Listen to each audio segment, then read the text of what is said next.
Jadi pernah waktu itu ditanyain ya sama penduduk-penduduk juga kayak gitu kan. Emang udah lumayan terkenal sih rumahnya itu, Kak. Ditanyain sama penduduk. Jadi pernah waktu itu maghrib-maghrib. Itu pasangan Pak Sutri. Pak Sutri baru punya anak satu, anaknya itu usianya TK.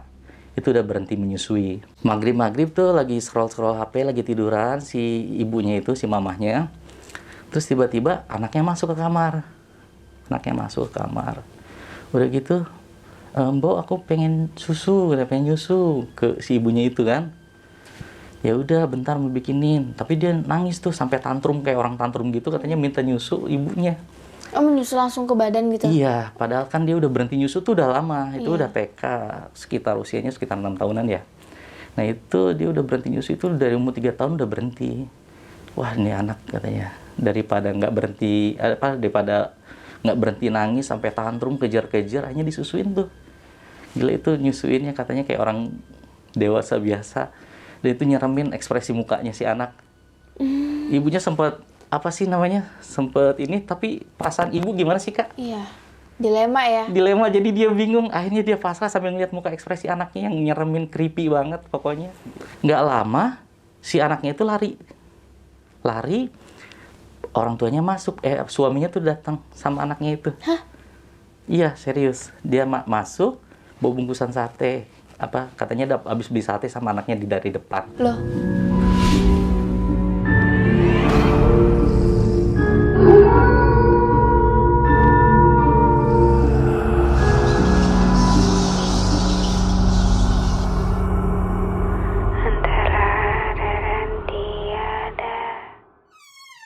Halo masyarakat adat, with me Gusti Gina di adat, antara adat dan tiada. Seperti biasa, aku datang dengan asupan horor. Kali ini narasumbernya sangat spesial karena beliau adalah seorang penulis. Halo Kak Pena. Halo Kak Gina. Gimana kabarnya Kak? Alhamdulillah baik. Lumayan jauh juga ya tempat Planet Cikarang. Planet Cikarang ke planet Depok. Iya, betul. Jadi kita di sini universe, bukan hanya kota. Kak, ini kan kemarin ada ngontak tim aku, katanya Iya, mau bercerita horor sekaligus ada sebuah novel yang lagi diterbitkan gitu, yang mungkin bisa menjadi bahan bacaan pecinta horor di luar sana. Thriller ya Kak? Thriller, berarti nggak misteri. cuma horor? Nggak cuma horor. Wow. Jadi aku tuh pengen menampilkan sisi horor yang berbeda dari yang biasanya. Ya mudah-mudahan aja ada pecintanya sendiri kayak gitu Kak. Ini nih bukunya nih Kak. Pembacanya, iya betul. Suamiku Genderuwo. Ini buku pertama Kakak? Buku pertama. Dan mudah-mudahan bukan yang terakhir. Ya, harus ada lagi dong. Sebelumnya Kakak nulisnya online gitu ya? Saya penulis amatir online di Wattpad. Dan baru kali ini saya punya keberanian buat nulisin karya cetaknya.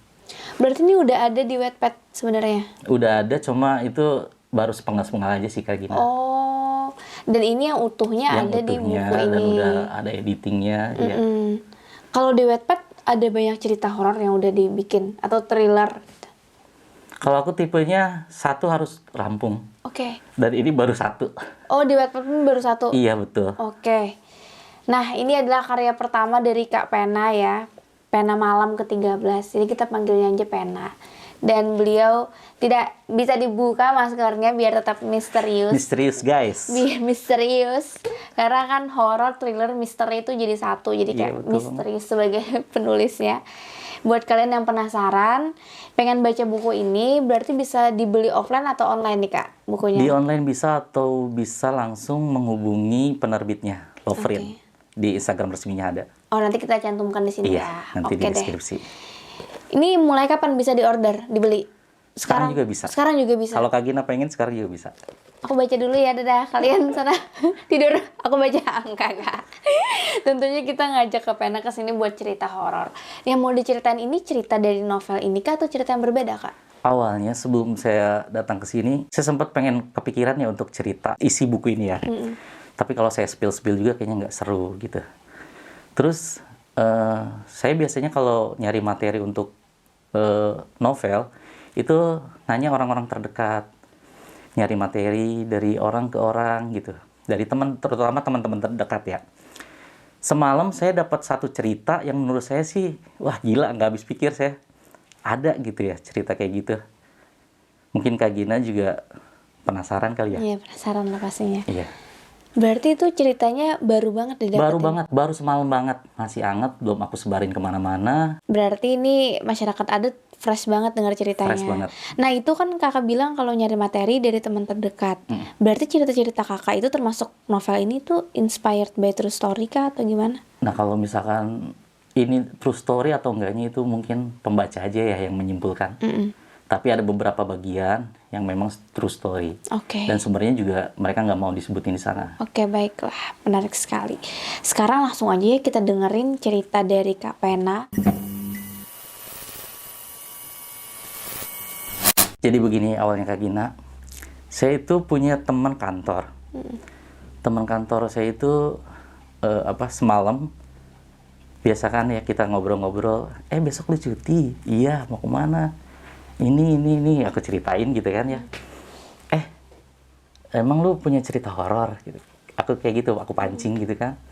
Terus kata dia, ada sih mas, tapi nggak tahu sih serem apa enggak kayak gitu. Orang bukan yang berdarah-darah, bukan ngelihat pocong genderuwo kata dia kayak gitu. Emang ceritanya kayak gimana? Akhirnya dia mulai cerita tuh. Dulu waktu dia SD, dia itu satu keluarga tinggal di rumah, kalau di Jawa itu disebutnya rumah candi. Rumah peninggalan mbah-mbahnya gitu. Dari kakeknya diturunin ke bapaknya, diturunin lagi terus.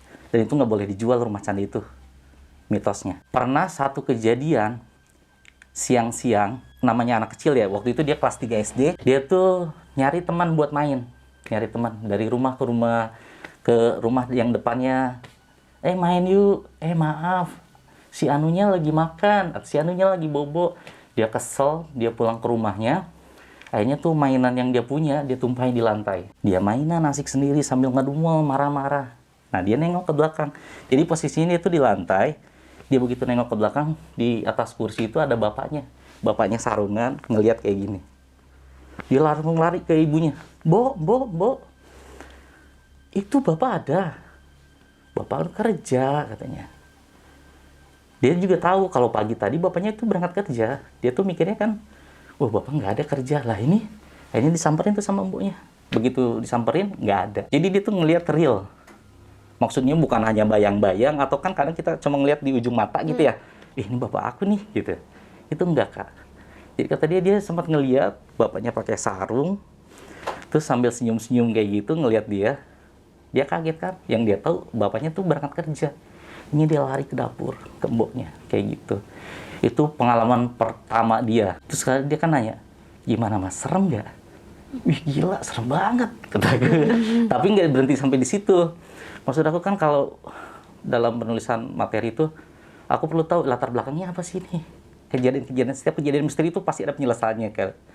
Kalau di dunia nyata ya, biasanya kayak misalkan ada kita ngelihat reka-reka adegan, kejadian-kejadian gitu ya. Itu pasti, wah ini yang latar belakangnya apa nih gitu.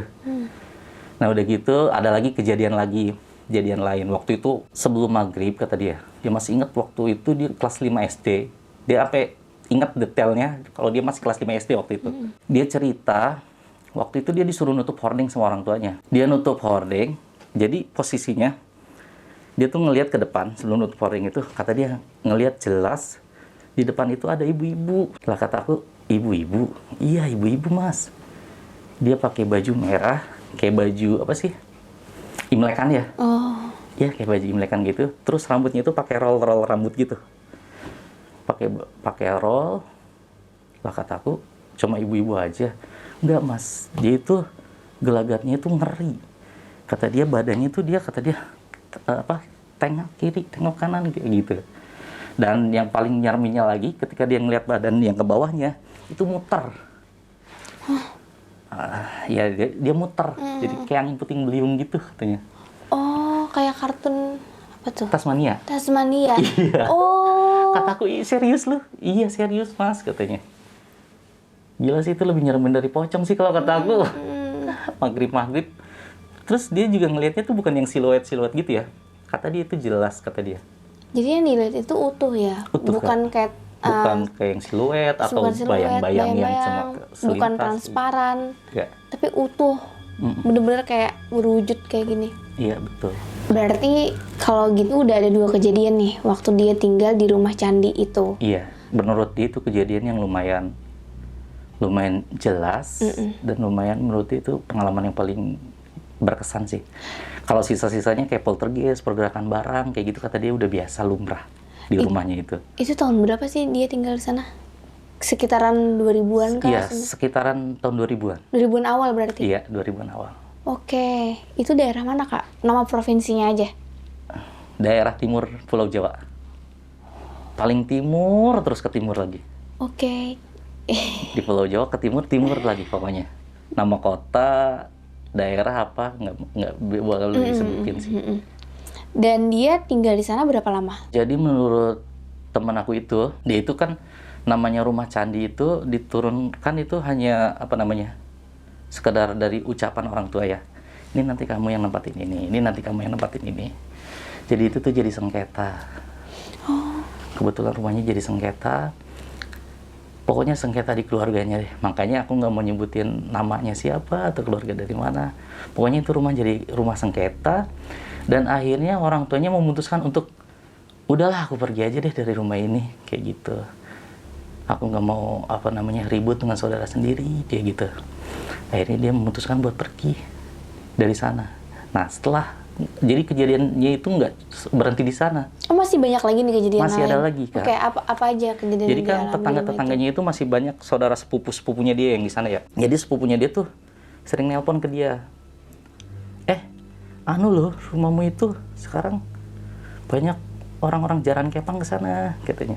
Jarang kepang tuh apaan ya? Jarang kepang itu praktisi kuda lumping gitu. Ya buat isian tuh biasanya mereka nyari ke sana, Kak. Isian dalam arti jin. Ya bisa jadi kayak gitu. Oh, jadi maksudnya ada pelaku orang yang melakukan seni kuda Seni lumping. budaya biasanya kan dibantu dengan bantuan Dibantu dengan roh-roh halus hal-hal kayak goib, gitu, mistis kayak goib. gitu. Mereka mencari jin. Ya, di Dan situ. cari jinnya di rumahnya dia. Iya, katanya sih di sana tuh ada portal goibnya kayak gitu, Kak. Rumah candi itu ada portal goib? Ada portalnya.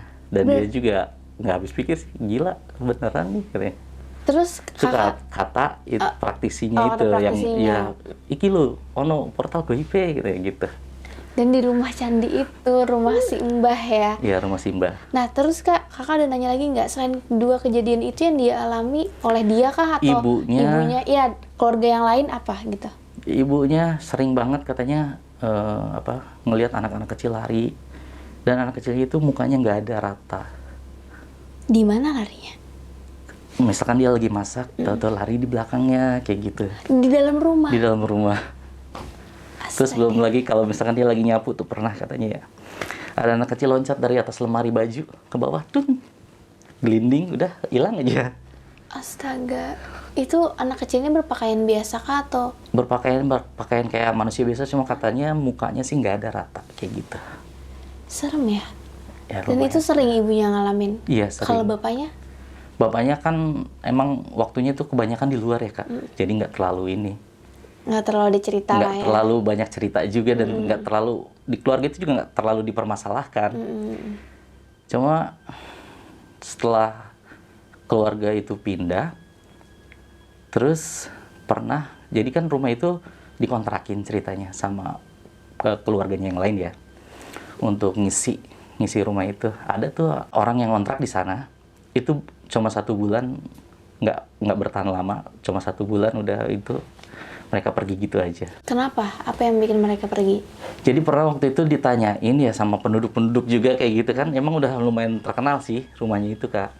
Ditanyain sama penduduk, jadi pernah waktu itu maghrib.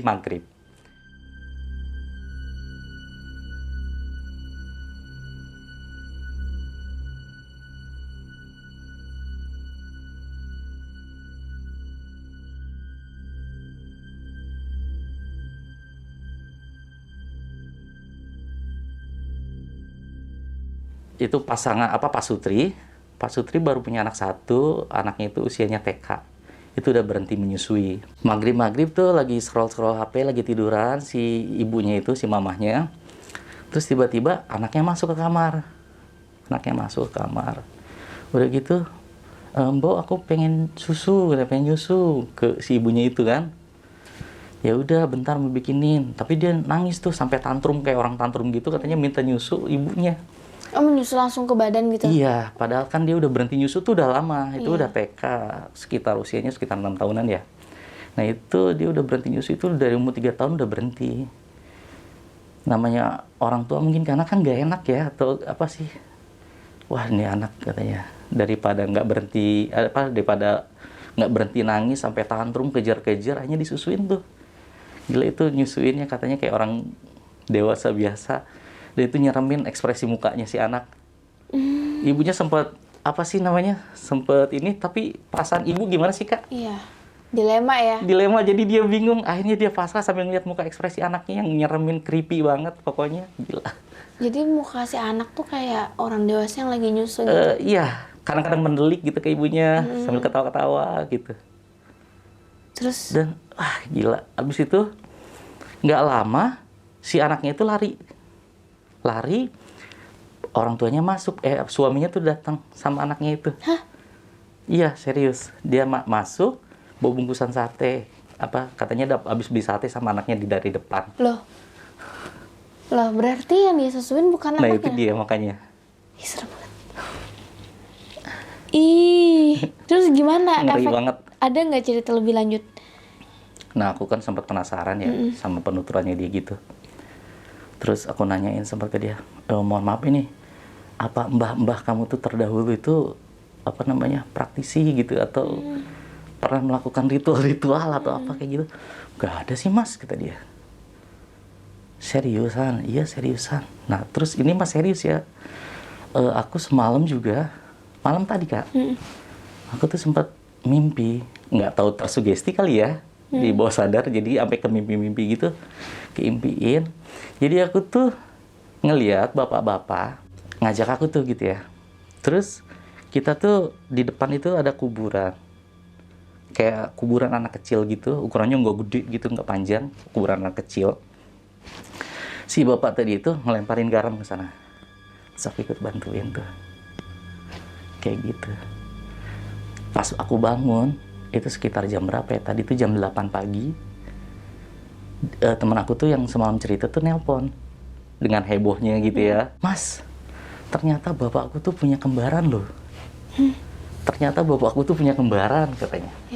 Kembaran bapak aku itu udah meninggal tapinya. Waktu kecil hanyut di kali. Lagi berenang bareng bapak. Terus kembaran bapak ini meninggal hanyut di kali dan jasadnya nggak ketemu. Kayak gitu. Jadi dia juga baru tahu bapaknya punya kembaran. Iya, selama ini bapaknya juga nggak cerita, mbaknya nggak ada yang cerita, karena dianggapnya udahlah gitu. Apakah itu berkaitan dengan cerita waktu dia yang melihat bapaknya itu ternyata bukan bapaknya yang cerita Mungkin sih pertama? ya, mungkin aja kali kayaknya.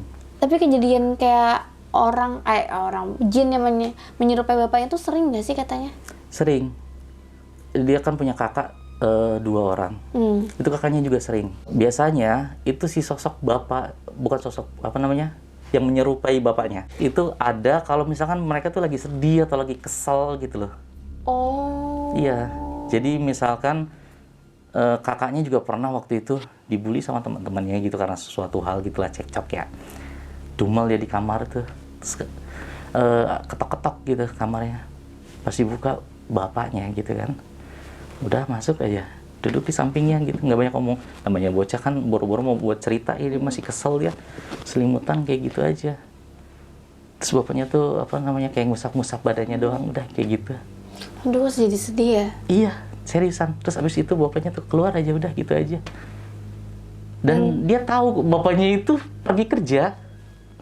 Tapi ada bapaknya di rumah gitu ya. Iya, tapi bapaknya ada di rumah. Berarti hal kayak gitu sering terjadi Sering. sebenarnya. Sering, cuma mereka nganggapnya ya udahlah gitu ya. Dan yang mereka bikin mereka kaget itu, yang bikin teman aku kaget itu, ternyata semalam itu dia nanyain ke bapaknya, ternyata bapaknya itu punya kembaran. Kenapa katanya si bapaknya nggak cerita atau si mbahnya nggak Ya cerita? karena udahlah gitu, mungkin ya udah masa lalu ya. Kata dia juga, dulu tuh walaupun si kembaran bapaknya ini udah nggak ada gitu ya Kak Gina, tapi orang tuanya tuh ngerasa atau berat buat ngelepasin saudara kembarnya bapaknya ini. Jadi ketika si orang tua bapaknya ini beliin baju, dia tetap beli baju 2. Satu dipakein ke bapaknya, satu lagi kadang cuma disarungin aja ke bantal.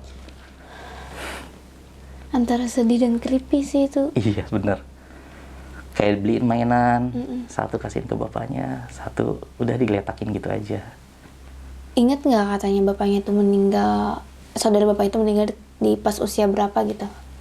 Kalau itu aku nggak banyak nanya Nggak lagi sih nanya Kak. ya? Iya nggak nanya lagi usianya. Oke. Berarti kalau aku susun ya timelinenya ya, rumah itu tuh yang disebut dengan rumah candi adalah rumah warisan dari generasi ke generasi. Iya betul. Dan itu biasanya adatnya itu nggak boleh dijual. Rumahnya nggak boleh dijual. Adat istiadat Sampailah di sana. di tangan bapaknya teman kakak. Sebut aja namanya A ya. Iya. Nah di rumah bapak A ini dia punya 3 anak nih. Iya. Teman kakak namanya A. Iya.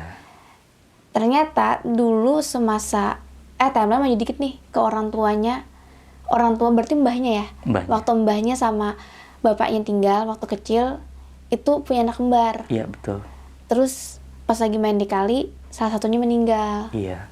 Tapi Jasadnya nggak ketemu. Tapi jasadnya nggak ketemu. Nggak ketemu. Tapi katanya sih simbahnya itu pernah bikin kubur-kuburan doang gitu. Oh, di Cuma mana? buat ritual di kebun katanya sih. Deket rumah juga. Iya, di belakang rumahnya. Oke. Berarti waktu zaman simbahnya tuh anaknya meninggal. Salah satunya. Terus jasadnya nggak ketemu. Nggak ketemu, Dikuburkanlah ya ala-ala aja lah ya. Ala-ala aja gitu. Sebagai simbolis anaknya sudah nggak ada lagi.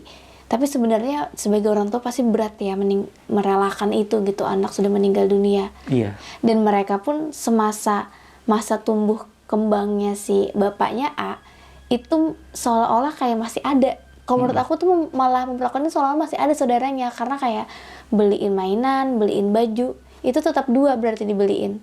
Iya. Iya kan?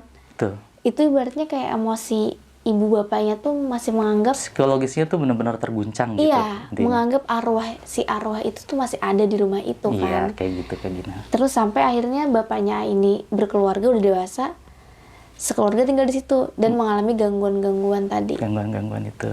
Intensitas gangguan di rumah itu Kak, apakah sering atau jarang? Nggak terlalu sering sih. Cuma momentumnya biasanya kalau misalkan mereka lagi sedih atau lagi cekcok sama keluarga katanya. Ketika lagi ada guncangan emosional Guncangan gitu emosional ya. gitu ya. Iya. Mereka juga kan biasanya ngelamun kayak gimana. oke. Nah udah tuh biasanya. Udah. Dan usut punya usut ternyata setelah ada sengketa, rumah itu dibiarkan gitu aja, diserahkan dengan keluarga yang lain, saudara yang karena lain. bapaknya udahlah nyerah lah. Aku nggak mau ikut-ikutan deh. Nggak mau Silakan ikut-ikutan. kalian ambil deh kayak gitu. Berarti yang saudara-saudaranya ini yang menyewakan ke orang lain. Nyewakan ke orang lain. Sampai terjadilah yang terakhir kasus Pak Sutri yang istrinya menyusui entah itu makhluk apa ya yang menyerupai anaknya gitu. Iya Kak. Nah, serem juga sih. Berarti terus ada juga fakta, bukan fakta ya, mungkin itu pendapat atau mungkin fakta, kita nggak tahu ya, karena Iya. kita nggak tahu sih soal gaib-gaib ini, tidak sesuatu yang antara ada dan tiada kan. Si ahli spiritual yang melakukan kuda lumping itu dia bilang di sana ada portal gaib. Nah mungkin itu yang penyebabnya banyak hal-hal gaib atau penampakan-penampakan, bukan penampakan lagi sih menurutku, interaksi dengan makhluk gaib di rumah itu. Nah rumah itu sekarang Kak kosong Kak atau sudah ada yang menyewa? Kosong terbengkalai. Kosong dan terbengkalai. Dan nggak ada yang mau ngeklaim lagi. Oh, Karena dijual nggak laku, dikontrakin apa lagi nggak ada yang mau. wow. Itu rumahnya rumah bentuknya tua kah, kayu kah, atau? Jadi kalau menurut penuturan teman aku itu, rumahnya itu rumah kuno awalnya, rumah bilik setengah badan kayak gitu, sisanya pakai bambu, terus atapnya pakai seng. Awalnya itu ya pertama mereka nempatin. Sampai sekarang bapaknya tuh ngebangun dari nol itu Kak. Bapaknya ngebangun dari nol sampai layak huni lah gitu. Makanya itu yang awalnya jadi sengketa, jadi kemelut di keluarganya. Agak sensitif ya kalau soal Agak sensitif, warisan iya. kayak gini nih. Padahal bapaknya udah yang ibaratnya diamanahin ya mendiami rumah berjuang. itu. Cuma kan emang nggak ada suratnya resminya gitu ya. Cuma hanya dari omongan orang tuanya ke anaknya kayak gitu. Dan rumahnya sampai sekarang terbengkalai. Terbengkalai, nggak ada yang mau beli, nggak ada yang mau ngontrak di sana. Tapi ada pesan mulut ke tersirat mulut. gitu nggak sih kak? Biasanya kan rumah-rumah kayak gitu tuh entah dari lewat mimpi kah atau apa kah? Rumahnya iya. harus diapain gitu. Enggak sih, kalau ini ya kata teman aku itu, di waktu itu bapaknya lagi duduk-duduk pulang kerja di depan rumahnya itu, bapaknya tuh didatengin anak kecil kak, anak kecil, terus bilang rumah ini itu nggak bakal bisa ditempatin selain keluarga bapak, kayak gitu. Itu udah ngambil keputusan, kita harus pindah dari rumah ini, kayak gitu. Oh berarti itu justru pas mau pindah? Iya, Didatengin. itu udah kemas-kemas, katanya di dalam rumah tuh dia udah kemas-kemas, udah siap pergi gitu ya. Terus bapaknya itu kan biasa kalau malam sebelum tidur dia duduk-duduk di depan rumah, ada ngopi sambil ini. Didatengin anak kecil. Nggak kenal juga anak kecilnya Nggak siapa? kenal. Dan aku juga nggak nanya sih, lupa nanya mukanya rata apa enggak Iya, gitu. iya, Apa jangan-jangan iya. anak kecil yang tadi itu gitu Iya, ya. diliatin istrinya Iya. kan biasanya ya. Itu didatengin anak kecil, terus rumah ini nggak akan bisa ditempati selain keluarga bapak, kayak gitu. Gila sih menurut aku. Gila sih. Aku juga baru tahu nih ada rumah candi seperti itu gitu yang nggak Iya, boleh. namanya rumah candi. Rumah candi. Aku pikir tadi berbentuk seperti candi kah, waktu dengar oh ternyata kenapa jadi candi, mungkin karena nggak boleh dijual turun menurun gitu kali. Iya, biasanya rumah yang diturunin dari mbahnya ke cucunya, terus turun kayak gitu, dan itu nggak boleh dijual, harus diwarisin lagi. Terus kata teman kakak, gimana tuh nasib rumahnya ke depannya? Apakah ada rencana diapakan, dijual, dicari surat-suratnya kah, atau gimana? Nggak sih, kalau di pihak keluarganya dia udahlah, dia udah punya rumah baru, dia juga udah nggak mau bergesekan lagi gitu ya, daripada nantinya jadi masalah besar lagi ke depannya kayak gitu, udahlah dia relain gitu aja. Serem juga ya. Serem sih menurut aku. Dan mungkin itu udah terbiasa ya bagi si A dan keluarga menghadapi gangguan-gangguan horor di rumah itu. Oke deh kak, thank you banget ya buat ceritanya. Ada lagi kah ceritanya dia? Udah sih sampai Oh, situ ya, aja. kali aja ada kan belum diceritakan, masih diceritakan ya nggak apa-apa. Kita suka mendengar cerita horor. Sekarang menurut kakak itu ini nggak creepy nggak? Menurut aku creepy karena kalau aku merasa creepy-nya itu dari simbahnya. Karena dari emosional yang ketidakrelaan anaknya meninggal. Karena dia kan nge-treat seolah-olah anaknya tuh masih ada. Nah mungkin, ini cuma teori ya kan. Aku juga bukan orang yang ngerti hal gaib atau mengerti hal-hal spiritual. Tapi suka nonton-nonton film kan, baca-baca buku. Mungkin tuh arwah anaknya tuh masih tinggal di situ gitu loh. Dan mendiami rumah itu sampai ikut tumbuh juga. Ikut tumbuh kembang gitu ya, di dimensi yang lain. Di dimensi yang lain. Jadi ketika saudaranya tuh pergi kerja, dia seolah-olah kayak menggantikan peran gitu. Atau seolah sebagai om kali ya, ketika anaknya, ponakannya lagi sedih atau apa, dia muncul gitu. Aduh, aku merinding deh. Aduh, nah aku tuh creepy itu di situ kak. Iya, di situ sama yang di sana juga ada portal gaib gitu. Jadi ya ada penampakan anak-anak tanpa wajah, muka rata, terus ibu-ibu yang Tasmania. Itu serem sih. Itu serem sih. Walaupun kayak lucu juga ya ngebayangin kayak Tasmania. Dia gitu. juga nyeritainnya datar. Kalau menurut aku sih, aku sampai ngeri ya ngebayanginnya ya. Gila, itu lebih serem dari penampakan kuntilanak sih kayaknya deh. Karena bentukannya kayak Tasmania gitu. Iya. Jadi ekspresinya juga ekspresi yang datar gitu aja katanya si ibunya. Ih, serem banget. Ibu-ibu biasa kayak gitu kata dia. Waduh, mondar-mandir gitu doang. Mondar-mandir. Terus hilang gitu. Hilang. Nah, mungkin karena di sana juga portal gaib, jadi muncullah makhluk-makhluk yang bentukannya aneh gitu loh. Iya, mungkin. Bisa jadi ya. Dan mungkin nggak cuma si ibu-ibu Tasmania dan anak bermuka rata. Mungkin ada, siapa tahu kan di sana juga ada makhluk lain, setan-setan lain, atau juga KTSP, kuntilanak, tuyul. apa? KTSP, kuntilanak, tuyul, siluman, pocong. Nah, itu kan udah template horor ya. Iya. KTSPG, genderuwo. Nah, Jangan lupa. Dibaca, dibeli. Di sini. Di komen. Kakak ada Instagramnya kak? Ada. Apa kak Instagramnya kak? Pena Malam ke-13. Nah, Pena Malam ke-13. Kalau kalian udah baca, udah beli, boleh kasih review ya ke Kak Pena, atau mau request novel selanjutnya tentang apa. Apalagi yang suka thriller yang berbau keseraman, kesadisan, darah gitu ya. Iya. Takut saya. Oke deh, thank you banget ya Kak buat ceritanya. Semoga ini novelnya laris manis dan banyak Diterima yang sih. suka, diterima oleh pecinta thriller atau horor atau misteri. Silahkan teman-teman kalian nikmati langsung karya Kak Pena. Mungkin sampai di sini dulu ya Kak. Ya, Terima makasih kasih ya Kak Gina sebelumnya udah diundang ke sini. Iya, aku juga terima kasih Kak udah mau bercerita di sini. Ceritanya serem. Thank you banget. Semoga Kak Pena selalu bahagia, berlimpah rezeki. Amin. Dan juga kami tunggu karya-karya selanjutnya. Aku sama Kak Pena pamit undur diri. Bye. Hai guys, thank you udah menonton video ini sampai habis. Jangan lupa untuk di-subscribe, nyalakan loncengnya, like, komen, dan share.